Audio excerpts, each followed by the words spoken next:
Oi, gente, tudo bem com vocês? Hoje estarei falando sobre o livro Por que Tenho Medo de Lhe Dizer Quem Sou, do Joe Powell, da 17ª edição, que é um livro antigo, e eu vou falar sobre... cada vídeo terá um capítulo, e são 6 capítulos, então terá 6 vídeos na playlist que eu vou fazer. E esse livro fala sobre aqui. O Joe Powell aplica seus valiosos ensinos ao autoconhecimento e à comunicação interpessoal, ajudando-nos a desenvolver a autoestima e a melhorar nossas relações com os outros. Todos nós temos medo da rejeição. Temos medo que as pessoas não gostem de nós se souberem como somos realmente. Assim, assumimos determinadas posturas para evitarmos a hostilidade diante delas e diante de nós mesmos. Powell identifica 5 níveis de comunicação e sugere que é aquilo que revelamos a nosso respeito que determina o nível ou a profundidade de nossas relações. Quem é você? O sabe tudo? O corpo bonito? O palhaço? O competidor? O cínico? Ou qualquer um dos muitos personagens que as pessoas encarnam para se proteger? Só quando nos defrontamos com nossos medos de maneira aberta e honesta, podemos aprender a gostar de nós mesmos e confiar que os outros nos aceitem como somos realmente. Então, eu vou falar uma coisa pra vocês que eu acho que vai ser um pouco raro de eu citar sobre a minha opinião e sobre a palavra de Deus, mas a única coisa que eu sei que é o que Deus vai dizer aqui pra gente, que a gente tem que ser verdadeiro e quem nós somos realmente, não ter medo. E também que eu vou dizer sobre o temor dos homens num vídeo. Talvez eu poste no outro mês, em outubro, né? E que vai ser muito bom também, tá ligado com esse livro. Então, vamos lá. O primeiro capítulo que nós vamos falar desse vídeo é Compreendendo a Condição Humana. Quão bela, quão intensa e libertadora é a experiência de se aprender a ajudar o outro. É impossível descrever-se a necessidade imensa que têm as pessoas de serem realmente ouvidas, levadas a sério, compreendidas. A psicologia de nossos dias nos tem cada vez mais chamado a atenção para esse aspecto. Bem, do cerne de toda a psicoterapia permanece esse tipo de relacionamento, em que alguém pode falar tudo a seu próprio respeito, como uma criança fala tudo à sua mãe. Ninguém pode se desenvolver livremente nesse mundo, nem encontrar uma vida plena, sem sentir-se compreendido por uma pessoa, pelo menos. Aquele que quiser se perceber com clareza deve se abrir a um confidente, escolhido livremente e merecedor de tal confiança. Ouça todas as conversas desse mundo, tanto entre nações quanto entre casais. São, na maior parte, diálogos entre surdos. E esse é o diálogo do Dr. Paul Tournier, psiquiatra e autor suíço. Agora, vamos lá.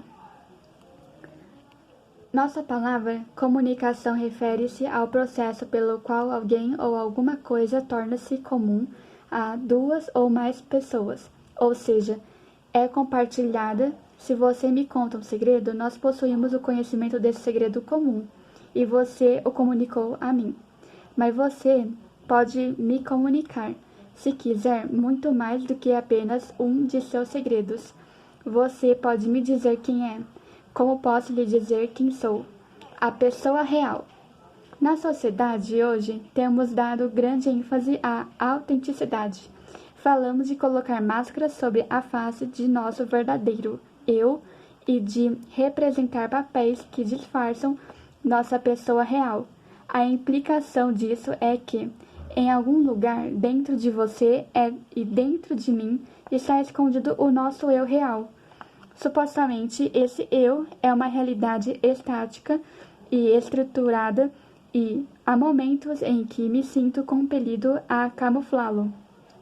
Talvez haja alguma justificativa para essa maneira de falar, mas acredito que isso pode ser mais enganoso do que benéfico. Não há uma pessoa real, verdadeira e fixa dentro de você ou de mim, simplesmente porque ser uma pessoa implica sempre tornar-se uma pessoa. Estar no processo, ser uma pessoa é o que penso, julgo, sinto, valorizo, honro, estimo, amo, detesto, temo, desejo, espero, acredito e me comprometo com. Essas são as coisas que me definem a minha pessoa em processo de mudança permanente, a não ser que minha mente e meu coração estejam irremediavelmente bloqueados. Todas essas coisas que me definem estão sempre mudando. Minha pessoa não é como um núcleo rígido dentro de mim, ou uma pessoa estátua permanente e fixa. Pelo contrário, ser pessoa implica um processo dinâmico. Em outras palavras, se você me conheceu ontem, por favor, não pense que sou a mesma pessoa que você encontra hoje. Experimentei mais da vida, encontrei novos sentimentos naqueles a quem amo. Sofri, rezei e estou diferente. Por favor, não me atribua um valor médio, fixo e irrevogável, porque estou sempre alerta, aproveitando as oportunidades do dia a dia. Aproxime-se de mim, então, com um senso de descoberta, estude minha face, minhas mãos, minha voz, e procure pelos sinais de mudança. É certo que mudei, mas mesmo que você reconheça isso, posso estar um pouco temeroso de lhe dizer quem sou. A condição humana. Considere a seguinte conversa. Autor: estou escrevendo um livrinho chamado Por que Tenho Medo de Lhe Dizer Quem Sou.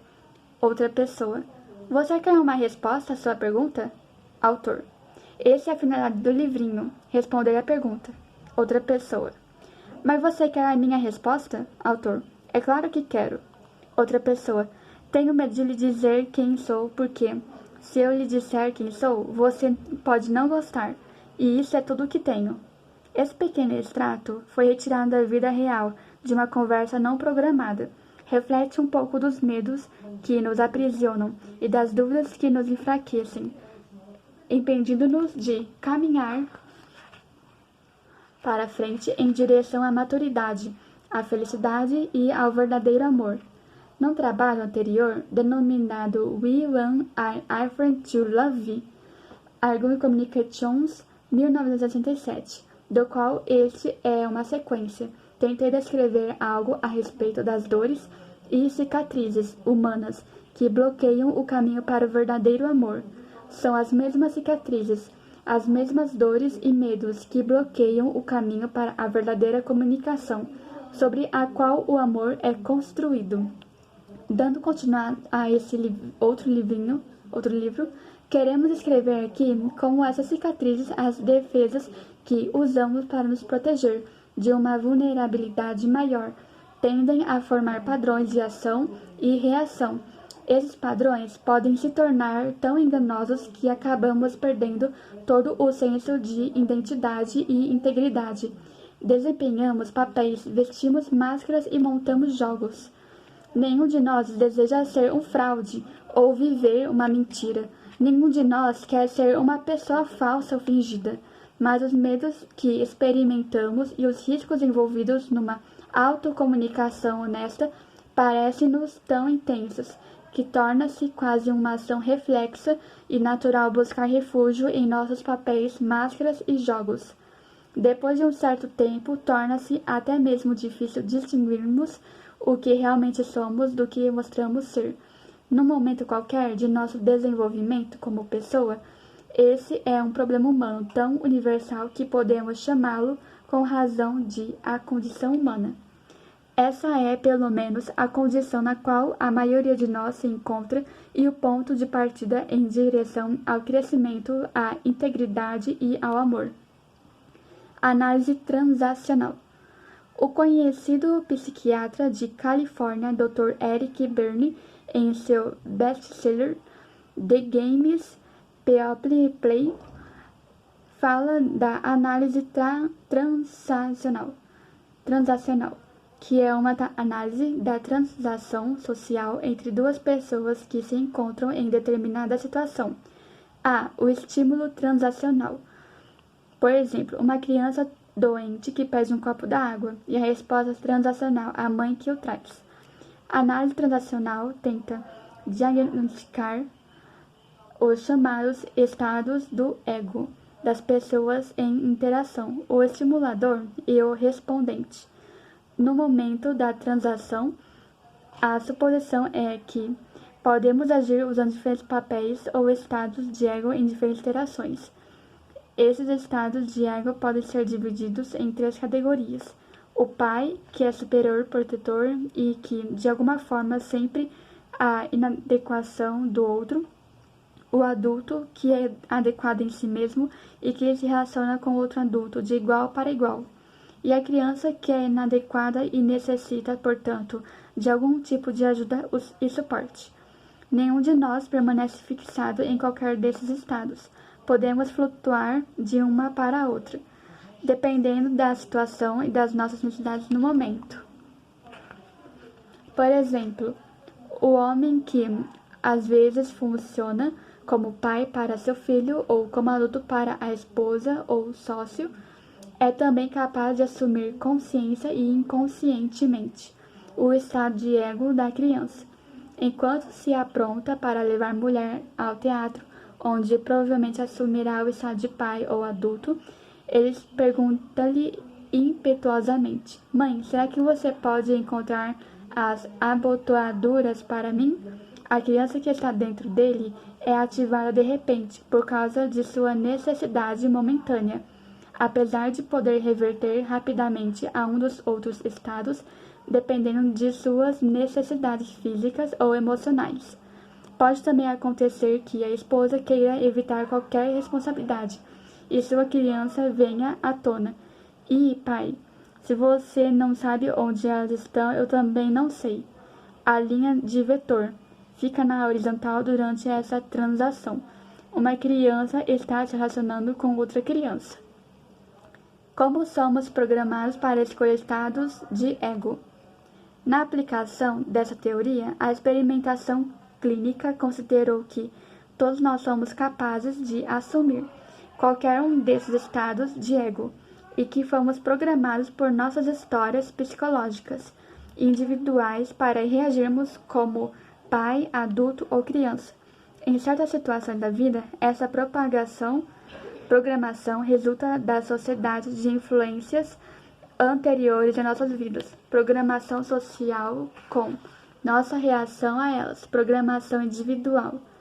Os estímulos dessas influências anteriores e de nossas reações estão registrados para sempre dentro de nós. O organismo humano carrega dentro de si algo semelhante a um gravador portátil, que toca sempre de maneira suave, mas insistente, dentro de cada um. A fita desse gravador reproduz a mensagem da mãe ou do pai ou de outros. A mãe pode ainda estar dizendo: não precisa fazer nada, meu bem. Deixa que a mamãe lava os pratos e arruma as camas. Você pode ir brincar. E a filhinha reage aceitando o papel de eterna criança. Você pode vê-la na vida adulta, brincando, esperando ainda que os outros façam tudo por ela, incapaz de assumir qualquer responsabilidade. Ou o grito do pai pode estar no gravador: você não presta para nada, seu desajeitado. Se a criança nesse caso reagiu docilmente, você pode vê-la quando adulta, mal-humorada, desencorajada e dizendo para si mesmo: eu não presto atenção para nada. Eu não presto para nada. As programações individual e social tendem a se cristalizar em padrões de ação e reação. No geral, podemos predizer esses padrões em nós com um alto grau de precisão, dependendo de nossas necessidades físicas ou emocionais. No momento, acabamos assumindo os mesmos papéis, os mesmos jogos. Se você compreende o jogo corretamente, isso ajuda a conhecer o programa. Programação: quem vai dominar na psicodrama. Dentro de cada um de nós há um gravador tocando a trilha sonora de um psicodrama que se desenrola o tempo todo, No palco está o pai ou outro, a criança e o adulto. A mãe ou o pai transmite uma mensagem à criança. Ela reage à sua maneira. Quando o adulto escuta a mensagem e vê a reação da criança, tem que interferir para confirmar ou negar a mensagem. Ele tem que se defender porque, caso contrário, o futuro da pessoa envolvida será apenas viver o programa do passado. Por exemplo, se o pai diz: "Você nunca vai conseguir nada", o adulto tem que entrar e repreender o pai. Para de dizer a essa criança que ela não é boa. A continuidade pode e deve ser quebrada. A vida tem que ser algo mais além de um simples cumprir de programas do passado, e pode vir a sê-lo se o adulto em nós intervier. Quando falamos ou agimos, há momentos em que a mãe ou o pai dentro de nós está falando. A mensagem é indelével e está sempre operando. Em outros, a criança é quem fala, e ainda em outros, é o adulto quem fala. Algumas vezes, o pai interrompe a criança, como: "O dia está tão bonito lá fora que eu tenho vontade de sair e me divertir." Criança: "Mas não se pode fazer sempre o que se deseja, pai." Nesse ponto, o adulto pode intervir e decidir: "Mas eu preciso de ar fresco, e preciso disso agora, de modo que vou sair."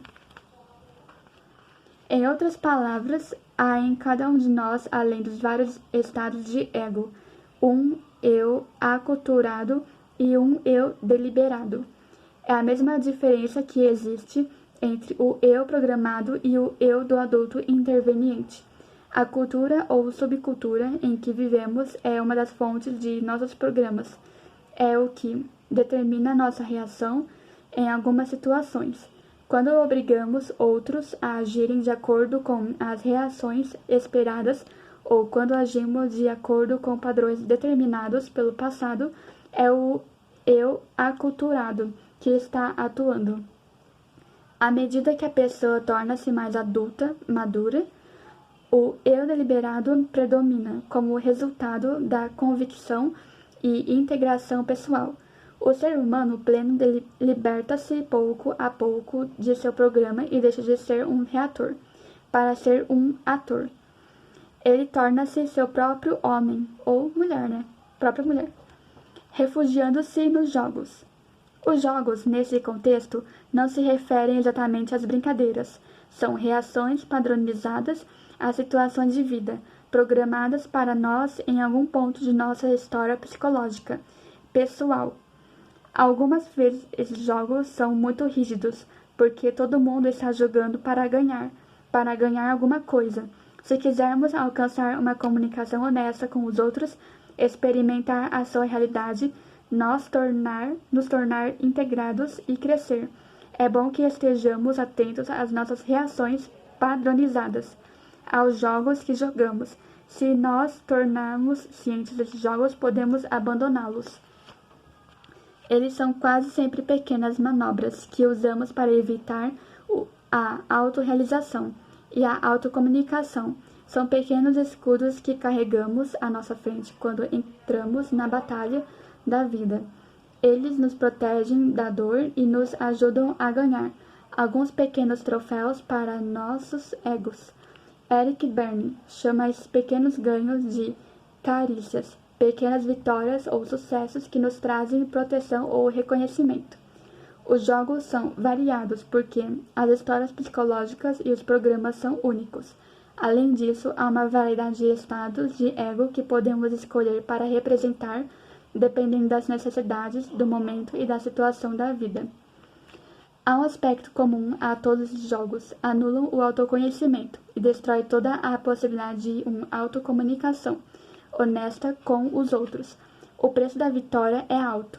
É pequena a chance que a pessoa tem que experienciar encontros interpessoais verdadeiros que vão levá-la ao crescimento e à plenitude da vida humana. A maioria de nós joga com os outros em nosso comportamento habitual. Nós os levamos a reagirem da maneira como gostaríamos que reagissem. Por exemplo, podemos nunca chegar a ser pessoas autênticas porque fomos determinados a ser crianças inadequadas e carentes. Transmitimos nossos sinais de piedade através do som de nossas vozes e das expressões de nossas faces. Condicionamos os outros a reagirem gentilmente conosco. Parecemos ser tão desamparados como as crianças diante de nós. Os outros se tornam amáveis seguindo as direções que damos no palco. Outras pessoas, assumindo um papel messiânico, insistem em salvar os outros o tempo todo. Querem ser os ajudadores e transformam em ajudadas todas as pessoas com quem se relacionam. Algumas vezes, a eterna criança se casa com o Messias e os dois jogam pela vida afora. Como os dois jogos se entrosam, as coisas vão funcionar muito bem, e nenhum deles jamais terá que crescer. Se apesar dos medos e inseguranças que nos levam a assumir vários estados de ego e a jogar vários jogos, pudéssemos entrar em contato honesto com nossas emoções e comunicá-las honestamente, deixaríamos emergir os sinais de piedade ou a mística messiânica, que se tornariam óbvios para nós. A eterna criança descobriria que nunca se relaciona bem com os outros, a não ser quando lhes traz seu desamparo e os seus problemas. Também o Salvador descobriria que nunca se relaciona bem com as pessoas, a não ser que essas estejam em dificuldade e desamparadas, e precisando dele. Ser honesto consigo mesmo nessa situação não é fácil. Requer um extravasar de emoções reprimidas e o reconhecimento do que elas são realmente requer a comunicação dessas emoções a outros, como veremos depois. É pouco provável que exista alguém que nunca joga, portanto, se quero ver as coisas realmente como são e comunicá-las como são, devemos me fazer algumas perguntas difíceis sobre os padrões de ação e reação que emergem em minha conduta. Devo me perguntar o que esses padrões me revelam sobre a minha própria pessoa. Será que inconscientemente crio problemas para ganhar atenção? Será que insisto em reduzir as pessoas com quem me relaciono à categoria daqueles que precisam de minha ajuda? Será que me mostro delicado para assegurar um tratamento amável dos outros? Estarei usando outras pessoas como transfusão de vida para meu ego fraco? Estarei tentando impressionar os outros com minha autossuficiência, exatamente porque duvido de meu valor como pessoa? A última seção desse livro é uma lista de alguns dos papéis mais comuns que as pessoas assumem, permanente ou ocasionalmente. Poderíamos chamá-la de um catálogo de jogos e papéis. Essa seção, no entanto, não tem como finalidade o entretenimento. Todos os jogos experienciamos a condição humana, do medo e do segredo. Todos nós sabemos alguma coisa do significado de, mas se lhe digo quem sou, você pode não gostar de mim, e isso é tudo o que tenho. É de um momento de verdade e de um hábito de verdade que você e eu precisamos. Devemos nos perguntar na quietude e na privacidade de nossas mentes e corações. Que jogos eu uso? O que estou tentando esconder? O que pretendo ganhar? Meu empenho em ser honesto comigo, mesmo diante dessas questões, será o fator decisivo e a condição essencial para meu crescimento como pessoa. Então, gente, acabou por aqui mesmo. Que eu posso tirar de conclusão, porque essa é a nossa realidade, que a gente pode acabar usando as pessoas, né, através dos nossos jogos, que a gente às vezes faz por inconsciente mesmo. E eu lembro muito que a minha professora de química, lá do meu cursinho, ela falou que quando uma molécula, acho que é uma molécula ou um elemento lá químico, que é alguma coisa do outro elemento químico, eles querem alguma coisa em troca, assim, né? E é a mesma coisa com a gente, praticamente é isso. Então, muito obrigada por ter me ouvido aqui e até o próximo capítulo.